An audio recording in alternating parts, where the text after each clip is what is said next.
Allahu Allah, la ilaha illallah.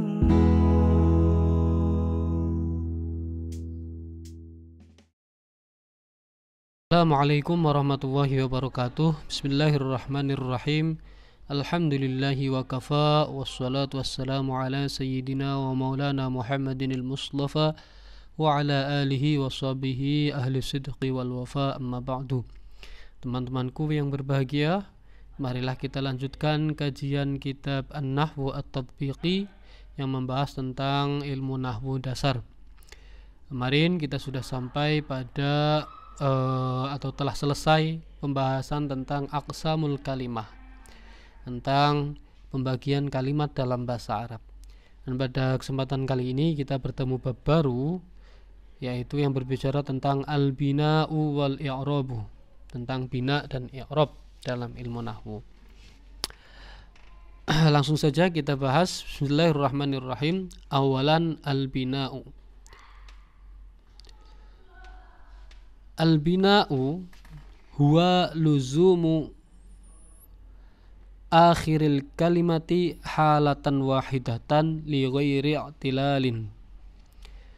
Bina adalah tetapnya akhir kalimat pada satu kondisi yang bukan merupakan masalah i'lal atau terkait dengan huruf ilat. Ini nanti ada penjelasannya. Ya, jadi saya ulangi, bina ya adalah tetapnya akhir kalimat, ya, kondisi tetapnya akhir kalimat pada satu keadaan, ya, halatan wahidatan li ghairi i'tilalin, yang bukan disebabkan karena, ya, atau selain daripada masalah i'lal atau huruf ilat yang ada pada sebuah kalimat.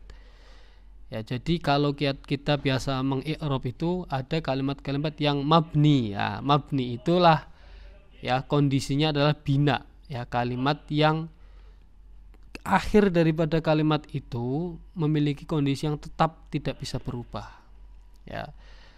Ya, kita akan lebih jelas ketika sudah bertemu contoh. Di sini ada contohnya adalah nahwu luzumu, ya, nahwu luzumu haula'il kasra. Nahwu luzumu haula'i al kasra taqulu. Ya, maksudnya gimana? Luzumu haula'i, tetapnya harokat haula'i, ya, kita fokus kepada akhir kalimat, ya, pada kondisi kasroh. Ya, tetapnya harokat haula'i pada kondisi kasroh. Contohnya kita akan susun haula ini kepada berbagai kondisi dalam jumlah. Misalnya yang pertama adalah hadoro haula'i. Hadoro haula'i. Hadoro itu fi'il, ya, fi'il madhi mabniun 'alal fathi. Haula'i fa'iluhu. Ya, haula'i fa'iluhu. Kalau fa'il berarti rafa', ya. Hadoro haula'i. Haula'i ini adalah isim isyarah. Dia hukumnya mabni, ya, bina di sini loh. Alal kasri, yaitu tetap pada kondisi kasroh, fi mahalli raf'in fa'ilun. Ya, karena ada isim isyarah, dia mahal, ya, punya mahal rafa, yaitu sebagai fa'ilnya lafadz hadoro. Nah, kita lihat, ya, tidak dibaca hadoro haula'u, tetapi hadoro haula'i, karena memang dia adalah mabni, ya, kondisinya adalah tetap harokat akhirnya, ya, tetap harokat akhirnya meskipun dia rofa. Baik, yang kedua adalah ra'aitu haula'i. Ra'aitu itu fi'il wa fa'il, haula'i maf'ul, ya. Haula'i ini kondisinya sebagai maf'ul. Haula'i isim isyarah mabniun 'alal kasri, ya, tetap mabni kasroh fi mahalli nasbin maf'ulun bihi, ya, meskipun dia adalah mahalnya sebagai nasab, ya, sebagai posisinya sebagai maf'ul bi, mahal i'rabnya mahal nasab, dia tidak dibaca ra'aitu haula'a, ya, tetapi tetap haula'i. Padahal kondisinya beda loh dengan yang hador haula'i di atas dengan yang di bawah. Kalau di atas mahalnya rofa, kalau di bawah mahalnya nasab, tetapi bahasanya tetap sama, ya, yaitu haula'i. Hadoro haula'i, ra'aitu haula'i. Ya, itulah yang dimaksud dengan bina ya. Kita lihat contoh yang terakhir. Marortu biha ulai. Haulai ismu isyaratin mabniyun alal kasri fi mahalli jarrin. Nah, ini jar sekarang bi harfil jar. Sekarang haula ini kondisinya adalah punya mahal i'rab jar, sebab ada huruf jar yang masuk yaitu bi di sini. Nah, tetapi meskipun demikian, haula ini tetap kondisinya mabniun alal kasri, dia tetap pada kasroh. Ya, itulah kemudian disebut dengan bina ya, tetapnya harokat akhir pada kalimat pada satu kondisi ya, yang disebabkan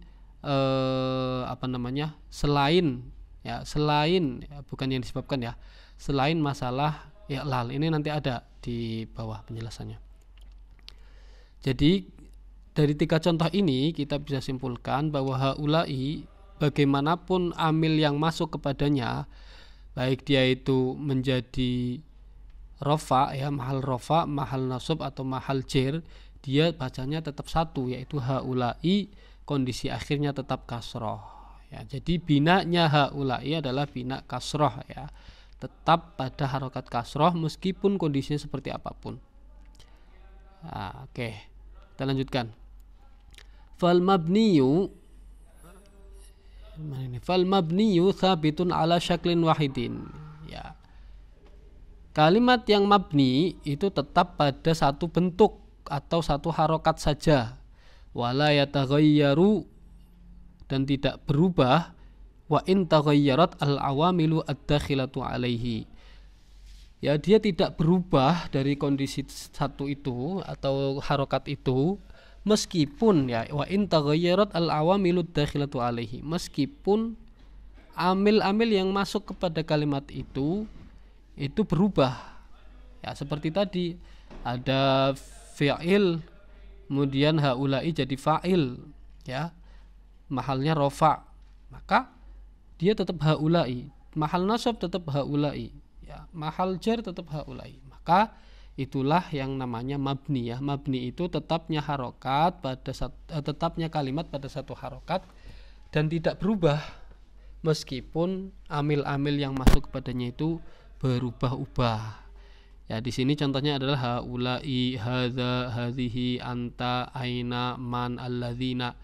Ini semua adalah mabni hukumnya. Baik, sekarang kita lanjutkan. Alqabul bina. Laqab-laqabnya bina ya, atau sandangan atau apa ya bahasanya ya. Ya, nama-nama bina lah, kita bisa sebut harokatnya ya sebenarnya. Al-qabul bina al-asliyah arba'atun ya. Laqab-laqabnya bina itu yang asli ada 4 ya. Sukun ya, contohnya man, kam. Kita lihat harokat akhirnya ya, kita fokus pada harokat akhirnya. Man, kam itu mabni sukun karena harokat terakhirnya sukun dan dia tidak akan berubah dalam kondisi apapun. Yang kedua mabni fathah, aina wa kaifa. Kita lihat harokat akhirnya juga fathah semua. Mbok didahului amil yang menasubkan atau amil yang mengejarkan ataupun amil yang merofakkan, dia tetap mabni fathah. Begitu juga dengan yang mabni kasroh, haulai, amsi ya, kemudian yang mabni dhammah, haitsu, mundu, itu semua adalah al-qabul bina ya. Jadi al-qabul bina itu adalah harokat akhir pada kalimat yang mabni. Itu ada 4 jenis, bisa mabni sukun, mabni fathah, mabni kasroh, mabni dhammah. Nah, selanjutnya fatubna al-kalimatu alal halatil lati sumi'at 'alaiha 'anil arab. Nah, sekarang pertanyaannya, dari manakah rumus harus satu kalimat itu harus mabni sukun, harus mabni dhammah, harus mabni fathah, harus mabni kasroh? Itu yang menentukan siapa? Nah, maka di sini dijelaskan kalimat dibinakan atau ditetapkan akhir harokatnya ya, harokat akhirnya pada satu kondisi itu sesuai dengan yang didengarkan dari kalam orang Arab. Ya, orang Arab dulu kalau bicara man, ya man, maka dia mabni sukun. Kalau dibicara hadza, ya hadza, maka dia mabni sukun, kan begitu. Fa in sumi'at bis sukun, maka ketika didengar kalimat itu diakhiri dengan sukun fi akhiriha, ya, kanat mabniyatan ala sukuni, maka kalimat itu menjadi mabni sukun. Wa in sumi'at bil fathi, kalau didengar, ya, orang Arab berbicara suatu kalimat diakhiri dengan fathah, ya, kanat mabniyatan alal fathi, maka dia menjadi mabni fathah. Wa in sumi'at bil kasri, maka ketika didengar dengan harokat kasroh, kanat mabniyatan alal kasri, maka dia menjadi mabni kasroh. Wa in sumi'at bid dhammi, kanat mabniyatan alal dhammi, ya, jadi ketika didengarkan dengan diakhiri dengan dhammah, kanat mabniyatan alal dhammi, dia juga akan menjadi mabni dhammah. Jadi berarti kesimpulannya, ukuran suatu kalimat yang mabni itu dihukumi mabni apa sukun, apa fathah, apa kasrah, apa dhammah, itu tergantung daripada orang Arab dulu mengucapkannya seperti apa, ya. Jadi as-sima', ya, simai, sifatnya simai dari kalam Arab. Yang berikutnya ada tanbih di sini, ya. Salah satu kelebihan daripada kitab ini banyak tanbihat. Tanbih, ya, tanbihun minal kalimati ma yalzamu akhiruhu halatan wahidatan fi dhahiri. Ada sebagian kalimat yang akhir kondisinya, ya, akhir dari kalimat itu harus tetap pada satu kondisi secara zahir, ya, secara zahir. Jadi ada kalimat yang akhir dari kondisi kalimat itu mau nggak mau harus nampak satu kondisi saja secara zahir, ya, tidak menerima perubahan secara zahir. Sekali lagi secara zahir. Contohnya adalah al-fata. Nah, tetapi al-fata di sini laisa li annahu mabniyun, ya, misalnya gini, ja al-fata, telah datang seorang pemuda. Ra'aitu al-fata, tetap al-fata, ya, saya melihat seorang pemuda. Marartu bil fata, saya lewat dengan seorang pemuda. Maka tetap fata meskipun dia kondisinya berubah-ubah, ya, amilnya berubah-ubah, secara zahir dia tetap ditulis al-fata. Tetapi apa? Sebabnya bukan karena dia bina, ya, bukan karena dia mabni. Wa innama li anna akhirahu harfu illatin la yatahammalul harakata. Tetapi sebab itu adalah bukan karena dia mabni, ya, laisa li annahu mabniyun, wa innama li anna akhirahu harfu illatin la yatahammalu al harakata. Tetapi karena akhir daripada al-fata ini adalah huruf ilat, nih kita lihat, ya, huruf ilat. Ya, sehingga huruf ilat ini tidak menerima harokat. Nah, inilah kemudian ada catatan kakinya. Inilah yang kemudian tadi definisi daripada li ghairi i'tilalin, ya, yang bukan merupakan masalah huruf ilat, ya, yang bukan masalah huruf ilat.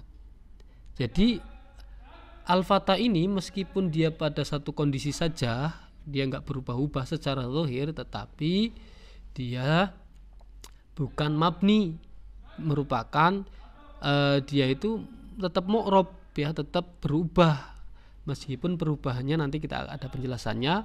Wahina idzin, ya, yu'rabu bi harakatin muqaddaratin ala akhirih, ya, ketika seperti itu dia di-i'rab, ya, dirubah dengan harokat-harokat yang dikira-kirakan pada akhir kalimatnya. Nah, ini berarti kesimpulannya adalah al-fata meskipun dia tetap kondisi akhirnya, ya, secara zahir, ya, sekali lagi dia tidak bisa dikatakan mabni. Karena apa? Karena dia bisa di-i'rabkan, ya, bisa berubah dengan harokat-harokat yang dikira-kirakan di akhir kalimatnya. Ya, itu kenapa kemudian harokatnya nggak muncul? Karena ini, ya, akhir daripada al-fata ini adalah alif lazimah, ya, ini isim maksur maksudnya. Alif lazimah ini tidak bisa menerima harokat. Alif itu tidak bisa menerima harokat. Yang bisa menerima harokat adalah hamzah. Itu begitu. Kemudian wa nufarriqu bainahu wa bainal mabni.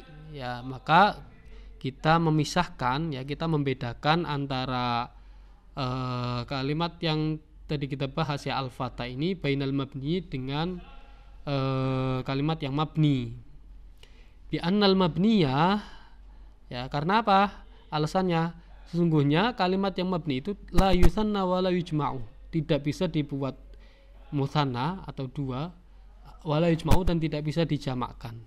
Amma hadzal nau'u, adapun contoh ini, ya, pembahasan ini, fa yusanna wa yujma'u, bisa dibuat musanna, ya, atau tasniyah, dan juga bisa dijamakkan. Maka kita bisa lihat al-fata seorang pemuda, al-fatayani dua orang pemuda, al-fityatu, ya, adalah pemuda yang banyak. Nah, ini alasannya, ya, alasan daripada kenapa al-fata tidak bisa dikatakan mabni meskipun dia harokat akhirnya tidak berubah atau tetap. Karena apa? Alasan yang pertama, karena dia itu diakhiri dengan huruf ilat. Huruf ilat itu tidak menerima harokat. Yang kedua, dia diirobkan dengan harokat yang dikira-kirakan pada akhir lafadz al-fata itu. Kemudian yang ketiga adalah dia tidak bisa, ya, dia mu'rob karena dia bisa dijamakkan dan bisa dimusannakan, bisa ditasniyahkan, seperti lafadz al-fatayani al-fityatu, ya. Jadi itulah pengertian daripada al-bina, ya. Kesimpulannya, al-bina itu adalah tetapnya akhir kondisi kalimat pada satu kondisi, pada satu keadaan yang selain daripada masalah i'lal, adanya huruf ilat, ya. Tetapi kalau terkait dengan masalah huruf ilat seperti yang ada pada lafadz al-fata tadi, ya, maka dia tidak bisa dihukumi mabni karena apa? Karena dia i'rabnya atau perubahannya dikira-kirakan, ya, dikira-kirakan pada akhir lafadznya. Jadi sebenarnya mu'rab, cuma mu'rabnya perubahannya hanya dikira-kirakan karena terhalang oleh huruf ilat yang tidak bisa menerima harokat. Baik, itu dia pembahasan kita kali ini tentang al-bina. Ya, terima kasih atas perhatiannya. Sampai jumpa lagi di pertemuan berikutnya. Semoga bermanfaat dan wallahu a'lam bishawab. Assalamualaikum warahmatullahi wabarakatuh.